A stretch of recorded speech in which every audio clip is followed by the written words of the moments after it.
아까도 말씀드렸다시피 일본이 이렇게 좀 틀리구나라는 정도만 앞으로 한 40분 정도만 느껴셔도 저는 이미 아시는 분도 많이 계시겠지만 큰 어떤 사실 일본 관련된 디지털 마케팅을 하거나 준비를 하거나 어떤 계획을 하거나 또 회사 사내에서 일본의 다양한 분야에서도 이제 일본에 진출하려고 하시는 분이 많이 있으실 텐데 뭐 아시다시피 디지털 마케팅을 하지 않을 수가 없지 않습니까? 뭐 콘텐츠 마케팅이 되더라도 디지털 마케팅으로 또 귀속이 될 것이고 뭐 다른 온라인에 오프라인에 어떤 이벤트를 한다고 하더라도 결론적으로는 디지털 마케팅 영역과 관련 지을 수밖에 없기 때문에 그런 기획서를 만드시거나 아니면 기획서를 실제 뭐 예를 들어서 부하 직원이나 어떤 파트너로부터 수령하셨을 때도 기본적으로 일본에 있는 환경을 아는 분과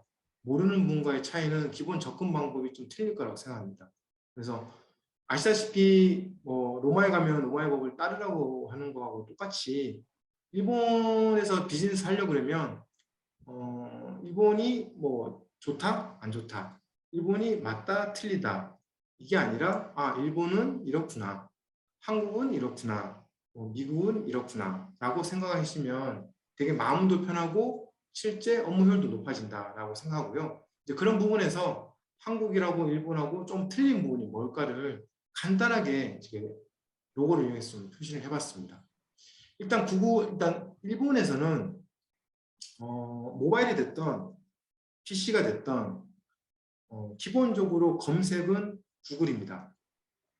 예전에는 그 야후 재팬 사이트가 조금 검색에 있어서 약간 효과는 있었지만 현재도 뭐 구글 알고리즘 그대로 쓰고 있고요. 실제 대부분의 일본의 기본적인 검색은 다 구글이라고 보시면 됩니다. 그러니까 내가 그럼 요즘 검색에 야후 재팬을 별로 안 씁니까?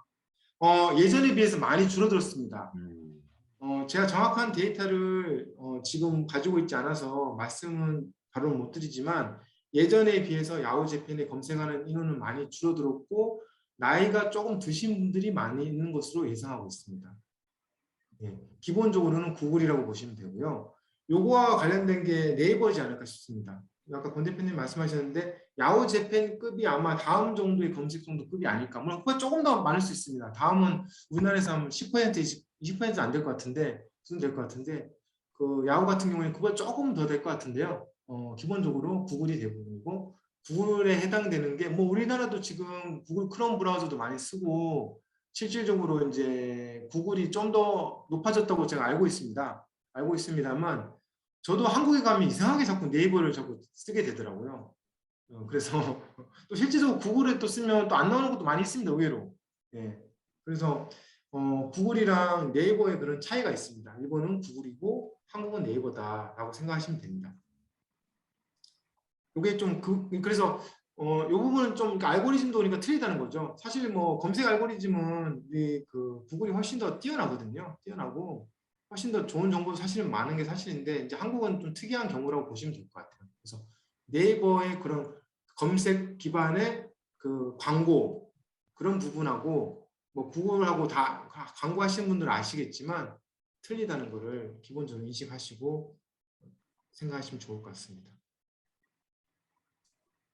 그 다음에 우리 이제 아까 카카오도 말씀하셨는데 카카오톡 소위 말해서 메신저 있죠. 이 메신저의 부분도 일본은 우리 카카오톡이 아니라 라인이 해당되는 겁니다.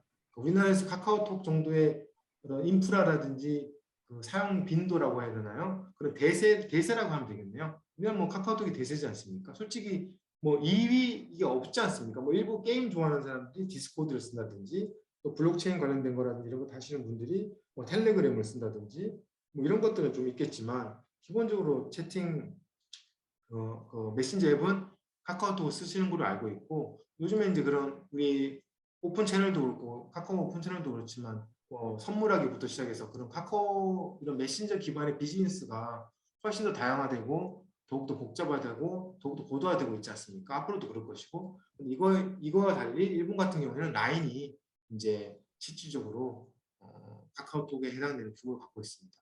실제 조금 뭐 약간 조금 뭐 그런데 일본에서 카카오톡이 약간 조금 네거티브한, 그러니까 카카오톡이 안 좋다 이러는 게 아니고요.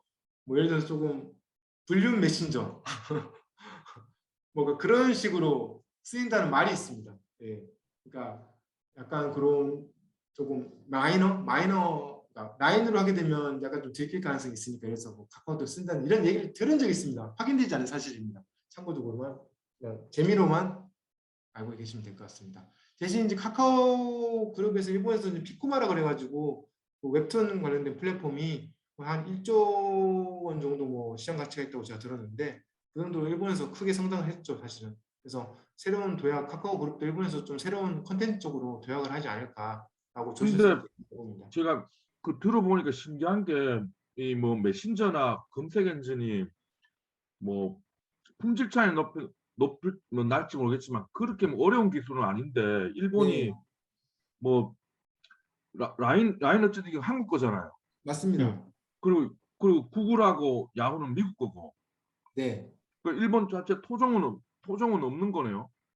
그렇습니다. 사실은 일본에서는 뭐 라인이 자기들 토종이라고 생각하는 경우가 대부분 뭐 IT 업계 정확히 아는 사람들이 아니면 그럴 건데요. 음, 말씀하신 대로 토종이 아니죠. 엄밀하게 따지면 그렇습니다. 음, 그래서 라인이 아시다시피 이게 누가 빨리 선점하느냐가 중요했지 않습니까? 네네네. 그래야지만 이 메신저 앱이라는 걸 상대방이 같이 써야지 의미가 있는 거니까 이 네네네. 라인이 빨리 퍼지게 된 거죠. 사실 음, 네이버, NHN 쪽 그룹이 라인이 이제 지금 다 분사돼서 또 별도지긴 하지만 정말 예, 아주 큰 플랫폼을 잡았다고 생각합니다. 아, 예.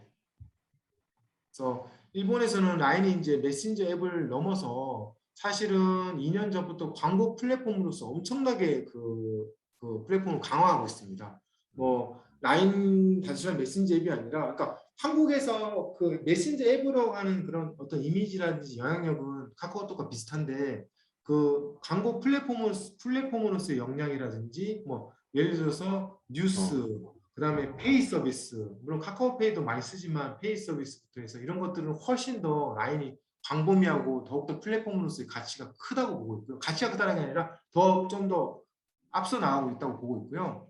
이제 한국은 또 라인, 일본의 라인과 틀리 뭐 카카오 택시부터 시작해서 이제 온 오프라인을 동시에 가는 그런 식, 뭐 카카오 선물하기 이런 거는 훨씬 더 많이 발전돼 있거든요.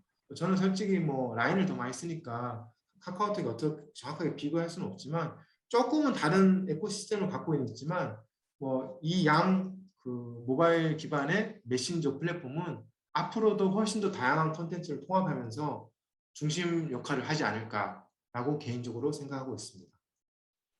네, 그래서 검색은 구글이고 이런 정보 메신저뿐만 아니라 개인 어떤 그런 메신저 플랫폼은 라인이라고 보시면 될 것 같습니다. 일본이랑 한국 차이가 그렇게 난다고 보시면 되겠습니다. 그 다음에 이건 또 이제 또 디지털 마케팅 분야 또 중요하죠. 왜냐면 아까도 말씀드렸다시피 우리가 그 에코시스템이 앱 마케팅을 봤을 때 검색도 마찬가지입니다만 그 앱 마케팅을 봤을 때 큰 그 플랫폼이 두 가지가 있지 않습니까? 구글의 안드로이드 그리고 애플의 iOS, 이게 두 가지가 나눠집니다. 그래서 이 플랫폼 자체가 두 가지가 나눠지다 보니 이제 사실 뭐 아시다시피 하드웨어도 당연히 이제 두 가지, 왜냐면 iOS는 아이폰에서만 아이폰이라든지 맥 이런 데 쓰면 되니까요. 그래서 이런 애플이 가지고 있는 기기와 기기가 가지고 있는 그 iOS 플랫폼과 또 구글이 이제 가지고 있는 안드로이드 플랫폼 두 가지 중에서 우리나라는 안드로이드 뭐 폰 기본적으로 하드웨어 판매량뿐만 아니라 실제 사용량 당연히 폰이 많기 때문에 플랫폼 사용률도 당연히 높겠죠. 그래서 개발자들도 실제 안드로이드 앱을 더 빨리 개발하고 광고를 하더라도 UAC, 지금은 GAC 광고로 이제 GAC라고 해서 광고들이 바뀌었는데 그런 구글 플랫폼 안에서의 광고 그런 어떤 집행이 사실은 많죠. 왜냐하면 유저들이 거기서 많이 사용하니까요. 그리고 개발자들도 뭐 iOS보다는 구글 안드로이드 앱을 먼저 개발을 한다든지 이런 경향이 강하고 뭐 실제 유저들도 그게 더 익숙해져 있는 경향이 있습니다. 사실은. 그런데 일본 같은 경우에는 한국과 조금 틀립니다. 3년 전에 안드로이드 폰이 조금 그 시야를 확대를 해서 한 55% 정도까지 뭐 해서 뭐 그 아이폰을 뭐 역전했다라고 얘기가 있었었는데요. 다시 격차가 벌어져서 현재는 60에서 65% 정도가 기본적으로 일본 사람들은 아이폰을 사용하신다고 보시면 됩니다. 이거는 뭐 여러 가지 이유가 있습니다. 아시다시피 우리나라는 삼성이나 LG가 기본적으로 예전 그 2000년대 제가 사실은 마케팅 업계에 들어오기 전에 한국에 있는 부품을 일본에 있는 뭐 파나소닉이라든지 후지츠라든지 뭐 소니라든지 산요, 샤프 이런 쪽에 부품을 휴대폰 부품을 납품을 했었습니다. 그러니까 기술 영업을 했었습니다. 뭐 2차 밴드, 3차 밴드 납품하는 게 아니라 보통 보면 뭐 삼성한테 납품한다 그러면 보통 뭐 2차 밴드에 납품하고 뭐 1차 밴드에 납품하고 이런 일을 하시는 분들 이제 이런 일을 했다는 게 좀 그런데 그렇게 뭐 삼성에 꼭 넣으신 것처럼 말씀하시는데 저 같은 경우 실제 넣었었습니다. 예, 그 직접 엔지니어를 얘기해서 넣었었는데 왜 넣을 수 있었냐면 부품이 우리나라에 2000년대 초반, 2000년대 초반부터 해서 우리나라 부품은 채용이 거의 없었습니다. 그때까지만 해도.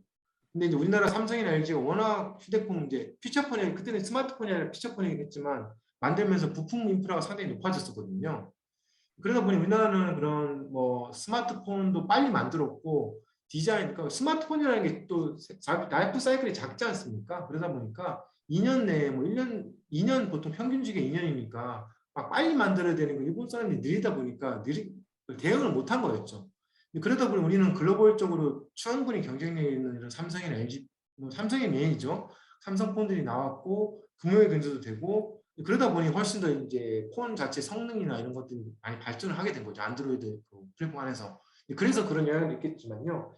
일본은 그런 부분이 약했습니다. 지금도 물론 일본 사람들은 아직도 그 고집스럽게도 소니라든지 샤프라든지 이런 것들을 쓰는 사람들이 있습니다. 아직도 많이 생각보다.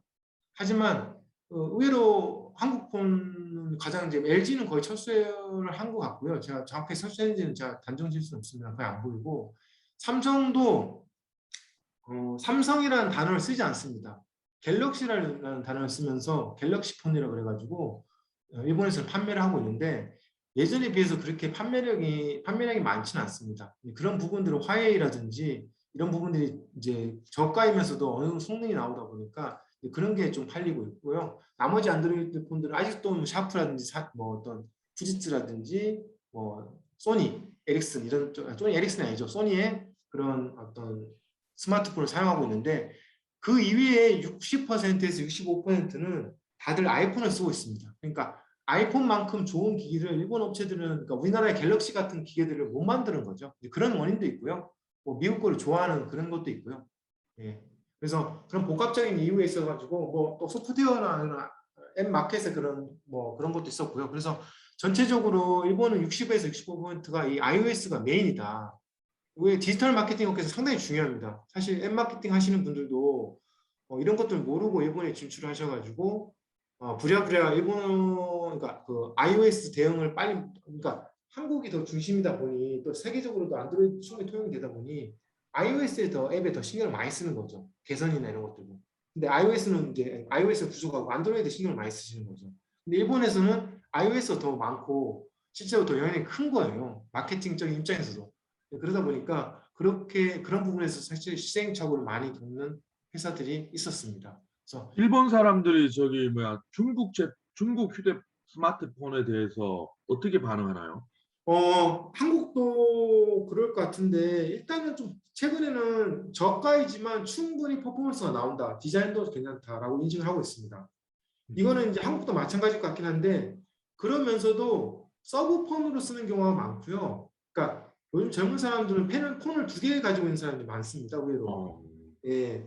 그리고 또 서브폰으로 쓰는 것도 있고요. 그 다음에 이제 한국과 동일할 것 같은데 약간 내 정보가 가고 있는 게 아닐까라고 하는 의심이 있습니다. 그건 음, 한국도 마찬가지 아닐까요? 음, 예, 그래서 저 같은 경우에 사실은 저 같은 경우에 이제 저도 그 아이폰 지금 8이랑 이거는 샤오미 9S 노트를 쓰고 있는데 이거 한국에 전파 인증을 받은 이제 폰인데 써보니까요. 하드웨어적인 문제는 아닐 것 같은데 역시 미묘한 부분에서 삼성하고 좀 오류가 좀 많이 있고요. 그다음에 뭔가 그냥 그 내 정보가 분명히 빠져나갈 것 같아. 그러니까 내 특정 정보가 나간다고 생각하지는 않지만 내 정보가 나간다는 생각은 사실 하고 있습니다.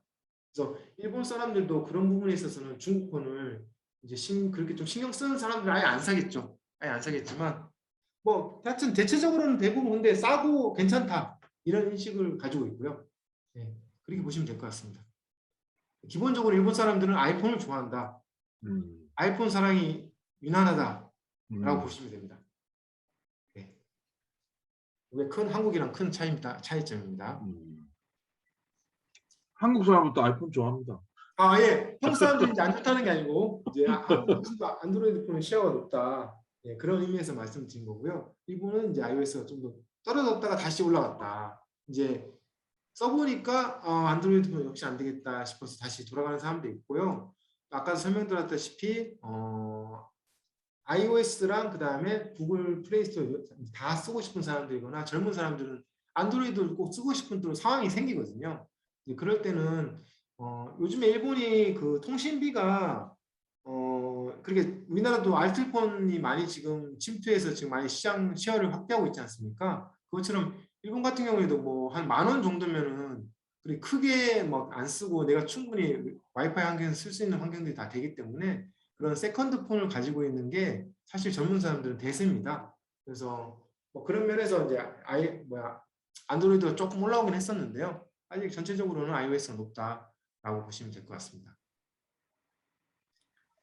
자, 그 다음에는 이제 요거는 한국하고 일본하고의 차이라기보다는요. 아까 그 커뮤니케이션 변화 과정인데요.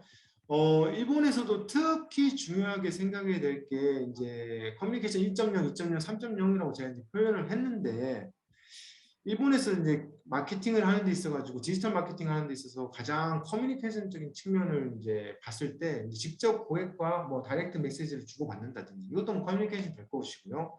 또 일방적으로 어떤 정보를 주지만 고객들이 참여하게끔 예를 들어서 뭐 리트윗을 한다든지 아니면 좋아요를 누른다든지 아니면은 뭐 쉐어를 한다든지 이런 어떤 인게이지먼트 참여를 이끌어내는 행동들 이런 것들 유도하는 것들은 전체적으로 어떤 3.0 개념으로 좀 보셔야 될 것 같아요. 그래서 예전에는 이 고객이 이걸 좋아할 거야. 이 고객은 이런 불만이 있으니까 이걸 좀 해소해야 될 것 같아. 이런 어떤 단편적인 고객 정보를 기반으로 해가지고 고객 대응을 했다 그러면은 그게 이제 2.0이었다 그러면 최근에는 이제 고객 참여죠. 커뮤니케이션을 그러니까 소위 말하는 말로 하고 안 하고 텍스트 문자를 주고받고 하는 걸 떠나서 고객들의 그 근본적인 그 니즈나 마음 그 마음들을 어떻게 불러 일으켜서 참여를 시킬 수 있을까? 컨버전으로 유도할 수 있을까? 이런 분들에 대한 좀 감성적인 접근, 그러니까 툴들은 디지털화 되어 있지만 그런 부분들을 활용하고 그런 부분들에서 고객들의 버튼을 누르게끔 행동을 유도하게끔 실질적인 액션을 일으키게끔 하기 위해서는 이런 커뮤니케이션 3.0이라는 패러다임의 변화 이런 부분들을 반드시 머리에 두시고 생각을 하시면서 마케팅적인 어떤 시책이라든지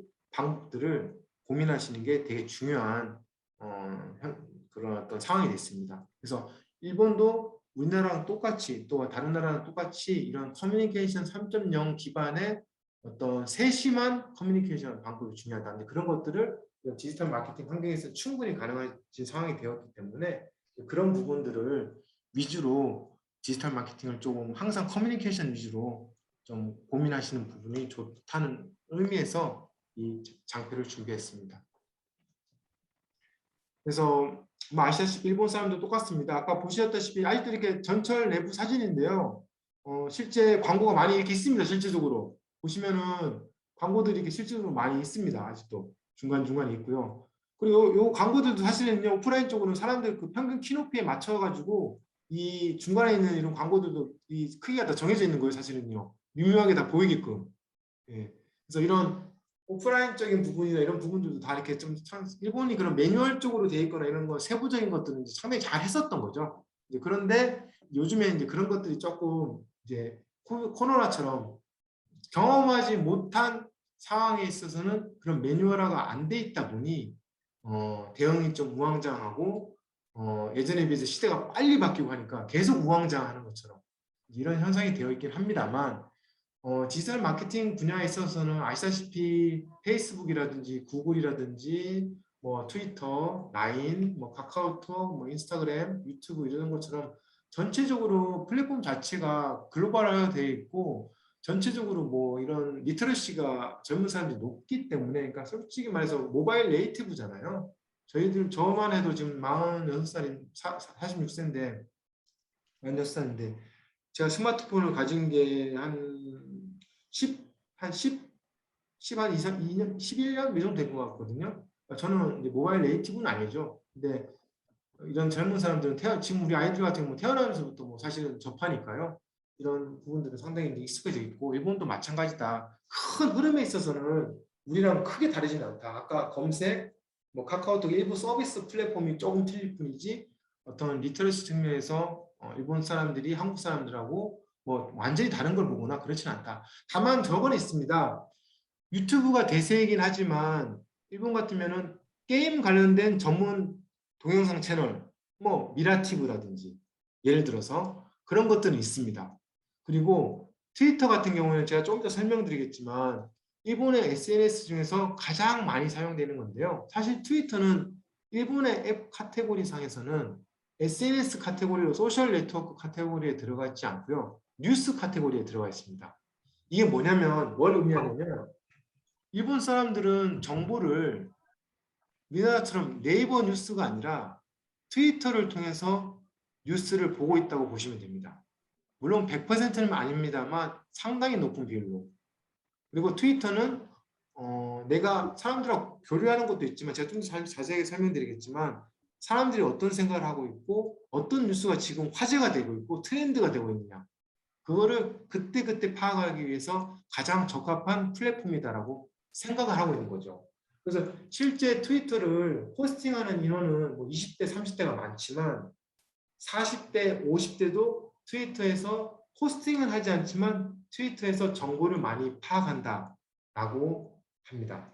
그래서 우리나라는 지금 네이버라든지 다른 부분에서 이 제품이 어떨까 리뷰를 보기도 하고 하지만 일본 사람들은 물론 구글 통해서 리뷰를 봅니다만 트위터에서 그런 제품들을 검색해서 이 서비스는 이렇고 이런 사람들이 이렇게 얘기하고 있구나 이런 걸 파악하죠.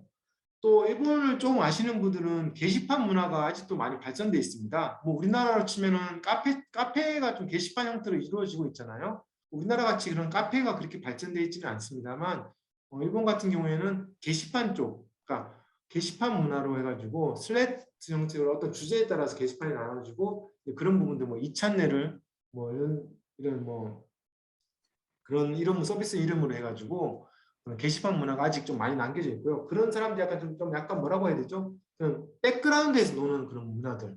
그러니까 겉으로는 나오지 않았지만 그렇다고 해서 뭐 인터넷에서 다 이제 연결이 다 되어 있는데요. 좀 안에서 그냥 익명성에서 많이 얘기하는, 그러니까 솔직한 게 많이 나오는 그런 게시판 문화도 있습니다만 큰 틀에서 봤을 때는 이런 디지털 마케팅 환경은 크게 차이가 있지 않다.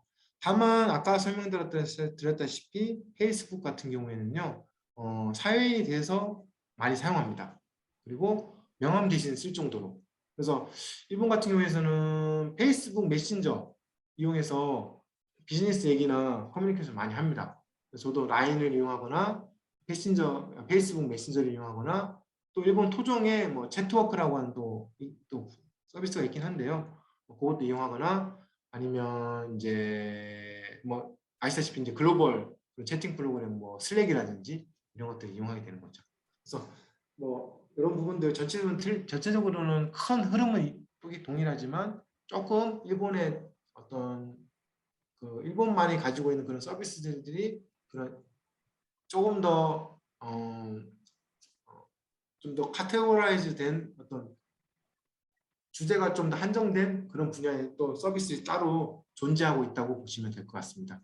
그게 이제 조금 아직까지는 우리나라에 비해서 인구가 많고 시장성이 이제 그런 부분에서 나온다는 얘기죠. 그래서 꼭 1등이 아니더라도 특정 주제에 있어서 일본 사람들의 니즈를 충분히 충족시켜 줄 수 있다 그러면 일본에서는 비즈니스가 될 수 있습니다. 그러니까 견딜 수 있습니다. 새로운 사업을 하고 새로운 사업을 꾸려가면서 다음 단계를 갈 수 있습니다. 근데 우리나라 같은 경우에는 조금 다 그런 건 아니겠지만 1등을 하지 않으면 안 되잖아요. 그래서 뭐 배민도 그렇고 그런 뭐 쿠팡이 지나도 엄청나게 지금도 경쟁하겠지만 어떤 1등 자리를 차지하지 않으면 2등은 없다고 하는 그런 개념이 강하지 않습니까? 물론 일본도 마찬가지 그런 개념이 없진 않지만 일본은 그래도 전문화된 분야에서 충분히 시장성이 아직까지는 있다고 보고는 있습니다. 다만 플랫폼화 되면서 그런 부분들도 일본도 전체적으로는 약화되겠죠. 하지만 그렇다 하더라도 일본은 시장이 있다라고 보시면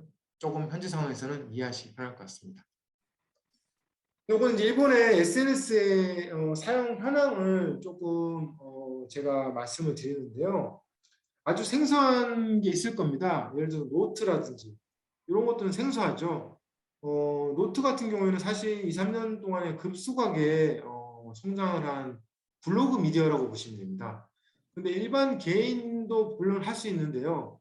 크리에이터들이라든지 여기 오른쪽 부분인데 오른쪽 부분 요거를 말씀하면 6,300만 명 정도의 MAU가 있다고 그러거든요. 그러니까 월 사용 유저가 6,300만 명 정도 있다고 그러는데 이게 이제 일반적으로 우리나라 브런치랑 조금 비슷한 이미지긴 한데 브런치 같은 경우에는 이제 작가 신청 그 허들이 있거든요. 좋은 컨텐츠를 제대로 계획을 하거나 아니면 좋은 컨텐츠를 어느 정도 그 허들을 넘어서야지만 그 이슈 발행이 가능해요. 근데 노트 같은 경우는 그렇지는 않습니다. 누구나 쉽게 참가를 바로 할 수 있거든요. 그런데 다른 일반적인 블로그 서비스에 비해서 이 노트는 약간 법인 소위 말해서 약간 좀 공식적인 부분에서 써도 무난하고 크리에이터들이 많이 쓰고 그다음에 정보의 질이 조금 높습니다. 그러니까 일상생활을 내가 공유한다기보다도 그러니까 네이버 블로그처럼 한다기보다도 좀 더 브런치 같이 좀 좋은 양질의 정보들이 많이 있는 그런 어떤 블로그 플랫폼이라고 보시면 됩니다. 이게 급성장하게 된 이유가 역시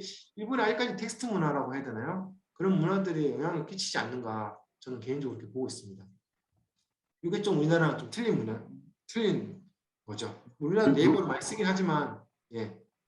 루나님이 브런치 작가세요. 아, 네. 나님 이제 읽어보겠습니다. 그래서 요즘에는 브런치가 한국에서는 이제 검색을 하면 더 많이 나오더라고요. 그래서 역시 양질의 콘텐츠가 이제 평가되고 있는 게 아닌가라는 생각이 듭니다. 그리고요, 아까 말씀드렸다시피 라인, 메신저 앱으로 라인이 많이 쓰고 있지만 약 한 8,600만 명 정도? 이 인구 자체, 그러니까 이 사용하는 인구 자체는 그렇게 늘고 있지는 않습니다. 정체되어 있긴 한데요. 라인 같은 경우에는 다양한 그런 디지털 플랫폼과 컨텐츠 플랫폼과 연결이 되고 있다. 웹툰부터 시작해서 그런 광고 플랫폼, 라인페이, 그러니까 소위 말해서 그런 핀테크 분야죠. 그다음에 쇼핑, 그다음에 뉴스, 라인 뉴스 이거 다 이제 연관이 되면서 그 사이사이에 다양한 광고 메뉴를 넣고 있습니다. 그다음에 이제 트위터가 4,500만 명 정도 됩니다. 사실은 미국 다음으로 어떻게 보면 미국보다 광고 수입은 더 많을 정도로 이 어떻게 보면 트위터를 먹여 살리는 것은 일본이다 할 정도로 일본의 트위터의 그 SNS의 인프라와 일본 사람의 사용하는 그 트위터에 대한 개념은 상당히 친숙하다고 볼 수 있습니다. 우리나라는 이제 그 정도는 아니잖아요. 지금은 예전에 한때 조금 반짝하다가 지금 뭐 물론 트위터도 사용하고 계신 분들 있으시겠지만 뭐 매일 보신다거나 그럴 정도는 아니라고 보고요. 일부 인원들이 사용한다고 저는 알고 있습니다. 근데 일본 같은 경우에는요. 거의 대세 SNS 앱이라고 보시면 됩니다. 보시면 페이스북보다도 훨씬 많죠. 페이스북이 3,300만 명 정도니까요. 페이스북보다 훨씬 많다고 보시면 됩니다. 그다음에 인스타그램도 지금 이제 많이 늘어나고 있지만 많이 늘어나고 있습니다. 인스타그램은 여성 위주로 많이 늘어나고 있고 젊은 사람들이 좀 많이 늘어나고 있고요. 인스타그램은 솔직히 말해서 한국이랑 사용하는 그런 스타일이라든지 이것들이 크게 달라지지는 않는다고 저는 보고 있습니다. 네. 그다음에 틱톡 같은 어떤 이제 쇼폼 동영상 플랫폼이 또 일본에서도 많이 되고 있고 뭐 일본뿐만 아니라 이건 다 글로벌 플랫폼이라고 보셔야 되겠지만 일본 젊은 세대 위주로 10대 위주로 10대에서 20대 초반 위주로 많이 사용하고 있습니다. 그다음에 핀터레스트가 사실은 조금 더 작년에 비해서 작년 데이터인가 2017년 데이터네요. 2017년 데이터인데 그래 크게 증가하지는 않았는데 핀터레스트는 조금 증가한 걸로 알고 있습니다. 왜냐하면 이제 핀터레스트가 그 AI 해가지고 이용해가지고 추천 그런 쇼핑 기능 이런 것들을 강화하면서 뭐 미국 같은 데서 폭발적으로 성장한 걸로 알고 있는데 뭐 실제 매출도 많이 늘어났고요. 올해 특히 또 올해 많이 늘어난 건 제가 늘어난 걸로 알고 있는데 일본에서도 핀터레스트 같은 경우는 이제 디자인 쪽 그런 크리에이티브 관련된 어떤 정돈된 이미지 이런 이미지 SNS라는 이미지가 있어가지고 조금 한국에 비해서는 조금 더 높은 시야를 갖고는 있습니다만 뭐 대세는 아니에요. 근데 이제 한국에 비해서 조금 더 핀터레스트를 쓰고 있다. 이렇게 보시면 될 것 같습니다. 그래서 제가 이제 강조하고 싶은 분야는 아까 노트도 설명드리고 라인도 설명을 드렸는데요. 기본적으로 이 트위터 부분을 조금 말씀을 드리겠습니다. 그게 이제 일본을 이해하는 데 가장 좋을 것 같아요. 왜냐하면 이제 디지털 마케팅 하는 데 있어가지고 트위터가 상당히 중요한 요소다. 이런 걸좀 말씀드리고 싶은 거죠. 뭐 라인도 중요하고 당연히 이제 페이스북도 중요하고 인스타그램도 중요합니다만 그런 것들은 어느 정도 쉽게 우리가 우리 그 한국 상황에서도 일본을 조금만 보면은 그런 쉽게 대응할 수 있는데 이 트위터는 조금 일본만의 특징을 이해를 하셔야 된다는 의미에서 제가 트위터를 조금 설명을 해보겠습니다. 그래서 이거는 나중에 좀 보셔도 될 것 같은데요. 일본이 처음부터 트위터가 대세 SNS 앱은 아니었습니다. 언제부터였냐면 정확하게 저도 그 지진 났을 때 기억하는데요. 그 일본 그 동일본 대지진 발생했을 때 그때 2011년도 그때 급속하게 늘어났습니다. 그 발생한 날 다음부터 그게 왜 그랬냐를 제가 보여드릴게요. 이거는 이건 제가 정리한 데이터입니다. 트위터가 어떻게 일본에서 발전돼 왔는지에 대해서 이제 제가 다 정리를 따로 한 거거든요. 이렇게 여러분들. 이거는 뭐 사실은 제가 이게 아마 오늘 공식적으로 제가 오픈한 건 처음인 것 같습니다. 저희 사내 데이터였는데 처음 오픈한 드리는데 이런 부분으로 이제 트위터가 발전해 왔구나라고 보시면 좋을 것 같습니다. 중요한 거는 2011년 그때 동일본 대지진 그 후쿠시마 원전 사고 나오면서부터 이게 그러니까 정확하게는 지진 때 그러니까 쓰나미 나오고 그 지진 당시 그날 엄청나게 활약을 하면서 이 트위터가 대세 앱이 됐습니다. 그것만 기억하시면 될 것 같습니다. 이제 이게 실제 일본의 그 제가 이제 만든 데이터인데 일본 데이터를 가공해서 그래프를 했을 뿐이고요. 실제 보시면 이게 동일본 대지진이 3월 11일 날 일어났었거든요. 3월 11일 날.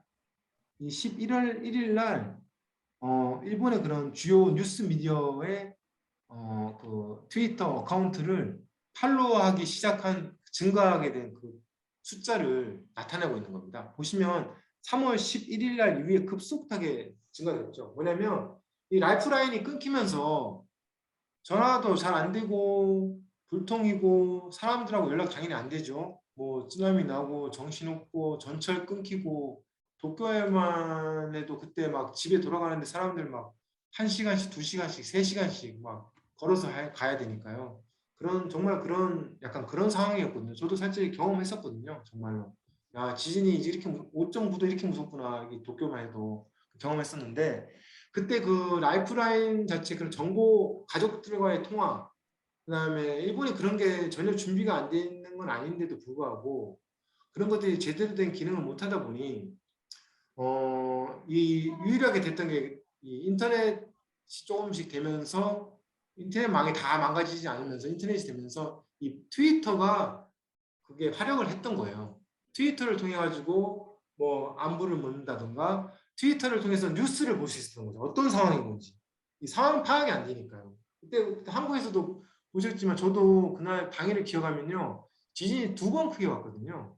한 번 제가 그날 마침 딱 오후에 제가 관찰을 내고 와이프랑 같이 있었는데 우리 와이프가 그때 임신 중이어가지고 같이 산딸이었습니다. 산딸. 그래서 이제 병원 갈까 하여튼 뭐 같이 있었어요 그날. 그 지진이 나오면서 이거 장난 아닌데 하면서 이건 피해야 되겠다. 저 같은 경우는 집이 이제 31층짜리 이제 고층 맨션이었는데 이건 제가 이제 그래도 고층 맨션이었지만 3층이었습니다. 지금 3층이었는데 3층도 장난 아니었어요. 흔들리는 게. 그래가지고 바로 이제 피했거든요. 피하고서 앞에 건물을 보니까 정말 그냥 그 건물이 춤을 추고 있는 거예요. 그러니까 그래도 좀 내진 설계가 돼 있으니까 무너지지는 않을 것 같은데 정말 막 흔들리는 게 보이는 거예요. 그래가지고 이제 그 길었습니다. 그래서 다시 들어갔는데 정보 파악이 잘 안 되는 거예요. 뉴스도 잘 안 되고 그러니까 텔레비전을 킬 생각도 못했었고 휴대폰도 못 챙겨 나왔고 그러다가 다시 또 들어가서 안 되겠다 정신이 없어서 너무 이제 대책이 안 됐던 거죠. 그래서 다시 챙기고 있는데 또 2차 지진이 또 왔었거든요. 크게. 그래 또 가면서 이제 또 와 하면서 이제 그때 핸드폰 챙겨가지고 실제 이제 핸드폰을 통해 가지고 봤었던 거죠. 아 지금 어디에 후쿠시마에 지진이 났고 뭐 이렇고 그날 저녁에 대해서 그나마 쓰나미를 알았습니다. 예, 정신이 없어가지고 쓰나미까지도 파악을 못했었습니다. 그래서 그때 야 이게 꿈이 생신했었는데 그때 저뿐만 아니라 모든 일본 사람들이 이 트위터를 통해서 커뮤니케이션하고 정보 획득을 했던 거였습니다. 이게 임팩트가 이 그래프만큼 컸던 겁니다. 그래서 요 같은 경우는 이제 아까 지금 보여드렸다시피 이 임팩트가 가장 컸다. 그래서 일본 사람들한테 트위터는 메인 뉴스 채널이 됐고 메인 커뮤니케이션이 됐다라고 보시면 됩니다. 이게 아니었다면 우리나라랑 비슷하게 조금 많이 좀 영향이 떨어졌을 수도 있다고 생각합니다. 물론 우리나라보다는 좋을 겁니다. 왜냐하면 트위터 약간 익명성이 가능하지 않습니까? 일본은 보통 젊은 사람들이 그 계정을 두세 개씩 갖고 있거든요. 그러니까 내 아바타 1, 2, 3을 만듭니다. 내 본 계정, 내 취미 계정, 내 무슨 정보 무슨 모임 계정 이런 식으로 해가지고 되게 복합적으로 사용을 많이 해요. 익명이 가능하다 보니까. 그러다 보니까 말을 보통은 내 다이렉트로 내 표현을 잘 못하거든요. 자기 표현을 직접적으로 표현하기가 쉽지 않아요. 일본 사람들이요. 뭐 그게 남한테 폐를 끼친다는 그런 문화일 수도 있고 또 뭐 조심한다는 문화일 수도 있고 그러니까 원래 일본 문화에선 그런 게 있습니다. 속으로만 하는 거죠. 욕을 하더라도 속으로 하지 겉으로 표현하지 않는 거죠. 근데 이제 그런 것들이 익명성이 보장되다 보니까 일본 사람들이 이제 트위터를 좀 더 폭발적으로 이용한 것도 있지만 기본적으로는 이 원전 사고가 그러니까 지진 사고, 지진이 큰 역할을 했다고 보시면 될 것 같습니다. 보시면 각 세대별로 그러니까 20대, 20대별로 해서 엄청나죠. 평균적으로 67%가 정보 검색하는데 트위터를 이용하고 있습니다. 이 부분은 이제 일본에서 제가 지금 설명드린 부분들을 정리해놨습니다, 여러분들. 그래서 자료를 나중에 보내드릴 거니까 한번 쭉 보시면은 이래서 일본이 트위터가 인기가 있게 된 이유구나 라고 보시면 될 것 같습니다. 조금 시간이 없으니까 좀 빨리 넘어가겠습니다. 그다음 이것도 이제 디지털 마케팅 분야라는 키워드에서 봤을 때 유튜브랑 인플루언서 간의 영향력에 대한 어떤 데이터적인 내용이거든요. 그래서 디지털 마케팅 할 때 감으로 하는 게 중요한 게 아니라 디지털 마케팅을 하는데 그러니까 우리가 그 디지털 이런 인플루언서 마케팅 시책을 통해 가지고 우리가 생각하고 있는 컨버전을 어떤 식으로 설계되고 어떤 식으로 그런 KPI, 솔직히 말해서 뷰당 얼마만큼의 그런 가격이라든지 실제 앱의 인스톨이 어느 정도 될 것이라든지 이런 것들을 사실은 구글에서 빅데이터를 공개를 잘 안 하는데 2018년도인가 19년도에 그런 세미나에서 공개를 한번 한 적이 있었어요. 그때 사실 그 영상으로 공개를 했기 때문에 이런 데이터가 있지는 않았습니다. 근데 그걸 제가 듣고 저희가 데이터를 만들었었는데요. 이제 우리가 어떤 오프라인적인 어떤 그런 컨텐츠적인 측면에서 디지털 마케팅, 그러니까 마케팅을 하더라도 항상 데이터적으로 판단을 해야 된다. 그런 의미에서 이 표를 제가 공유를 좀 일본어긴 하지만요. 제가 공유를 해놨습니다. 그런 부분이 중요하다라는 겁니다. 그래서 앞으로는 이제 그다음부터는 제가 좀 남은 시간을요. 여러분들 뭐 한글로 제가 다 적어놔서 기본적으로 문제가 없겠지만 일본의 트위터에서 어떤 식으로 마케팅 시책, 어떤 식의 컨텐츠를 이용해서 고객들과 커뮤니케이션 하는가. 그 커뮤니케이션에 대한 정도 데이터가 이제 디지털 마케팅의 기본적인 이제 데이터가 되는 거니까요. 그것들은 솔직히 제가 뭐 설명을 해도 아까 제가 처음에 설명한 것들 어떤 큰 흐름에 있어서 바뀌지가 않기 때문에 제가 일본 사람들, 일본의 마케팅을 현재 이런 플랫폼 디지털 마케팅 환경하에서 어떤 식의 마케팅이 일본 사람들한테 인기가 있고 화제가 되느냐 이런 것들을 제가 조금 예시를 제가 좀 들어봤습니다. 그게 좀 차별화된 조금 오늘 그 어떤 소통의 이런 강의가 될 것 같아가지고 그런 부분을 좀 했는데요. 요 같은 이제 AR을 이용해 가지고 자기가 그린 보통 보면은 어떤 AR 컨텐츠를 사진을 찍으면은 사진을 대면은 카메라를 대면 어떤 AR 컨텐츠 만들어진 컨텐츠가 나와가지고 같이 뭐 사진을 찍는다든지 뭐 스크린샷을 남긴다는 이런 식 이벤트가 사실은 많이 있어요. 많이 있는데 요 같은 경우에는 이제 AR 기능 중에서도 자기가 뭐 그린 캐릭터 같은 것들을 요 AR 이 앱을 딱 대고 딱 그 카메라를 대면요 실제 막 움직이거든요. 그 움직이는 거에다가 막 화면을 터치하면요, 막 이렇게 당근도 막 나오고, 막 인형도 나오고, 막 이런 앱이 있습니다. 그래서 이런 식의 앱을 이용해가지고 이제 실제 화제가 됐었어요. 그러니까 대단한 마케팅을 한 건 아니었는데, 이런 식의 디지털 기술들을 이용해가지고 유저들이 참여, 누구나 쉽게, 그러니까 우리가 AR이나 VR이나 뭐 디지털 뭘 이용해서 뭐 만든다 그러면 되게 어렵다는 느낌인데 그게 아니라 기술을 백본에서는 그 어려움이 있을지 모르겠지만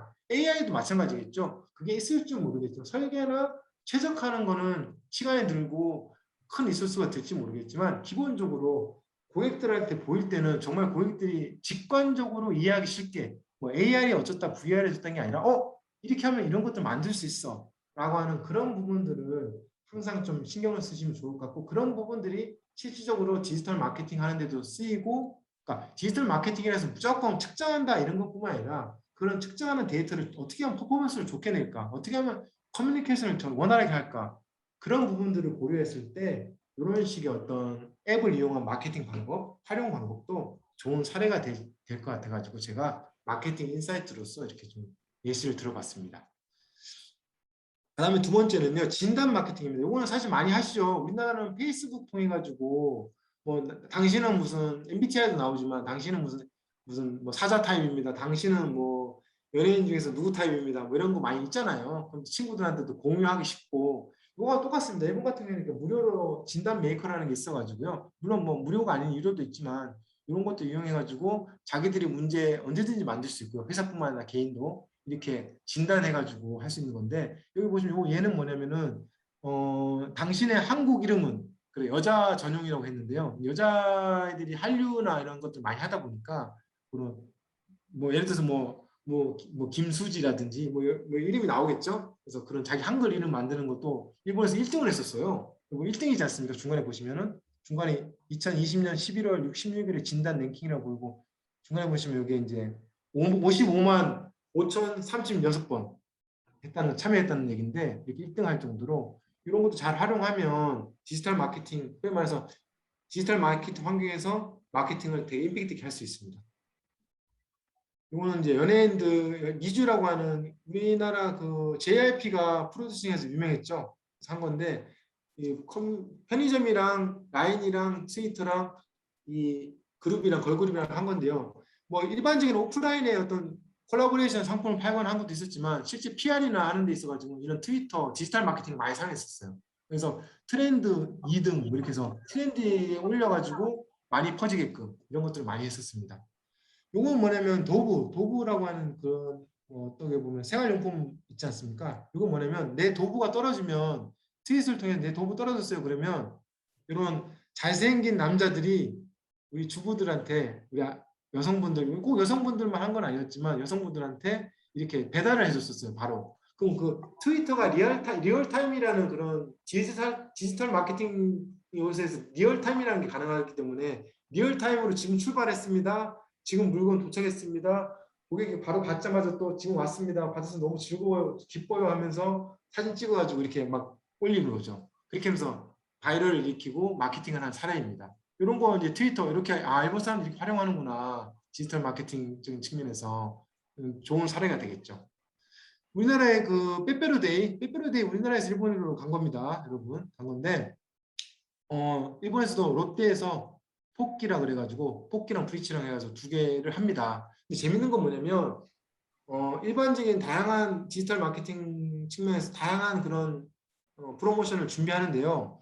여기 보시면은 이런 식으로 해서 쭉 엄청나게 많은 사람들이 참여하고 이거 중간에 보시면 괄로로 그러니까 사각형으로 표시하는 게 연예인이 참여한 거거든요. 연예인도 내가 어렸을 때 이거 참여했다 이런 식의 이제 트윗인데 보시면 기업들이 이렇게 참여합니다. 빼빼로처럼 해가지고 11월 10일 해가지고 과자 메이커도 전통 과자 메이커도 왼쪽에 참여하고 있고요. 전철도 있지 않습니까? 전철 뭐 이런 랩핑 같은 것도 했다고 그래가지고 참여하고 있고요. 그다음에 빼빼로 이것처럼 뭐 레고처럼 막 빼빼로 만들어놨지 않습니까? 이건 자동차 회사입니다. 자동차 회사 마츠다라고 하는 일본 자동차 회사들이 이렇게 참여하고 있고요. 시켜서 한 게 아닙니다. 이 날을 약간 축제처럼 즐기는 겁니다. 보시면 자리라고 해서 일본 항공 있지 않습니까? 일본 항공도 이런 식으로 비행기 빼빼로처럼 4대 일부러 사진 찍어가지고 이렇게 한다든지 그러니까 이런 식의 어떤 세심한 그런 참여 이런 부분들이 일본에서 디지털 마케팅 채널에서 활용하면 되게 재밌습니다. 요거는 이제 트위터 광고 사례인데요. 물론 한국도 이런 광고가 가능한데 어떤 선택을 함으로써 유저에 따라 가지고 참여를 유도하는 이런 것들을 다양하게 이용하고 있습니다. 요거는 컵누들, 니신 컵누들이라고 해서 사실 컵라면 중에서 제일 많이 팔리는 그 브랜드라고 하는데요.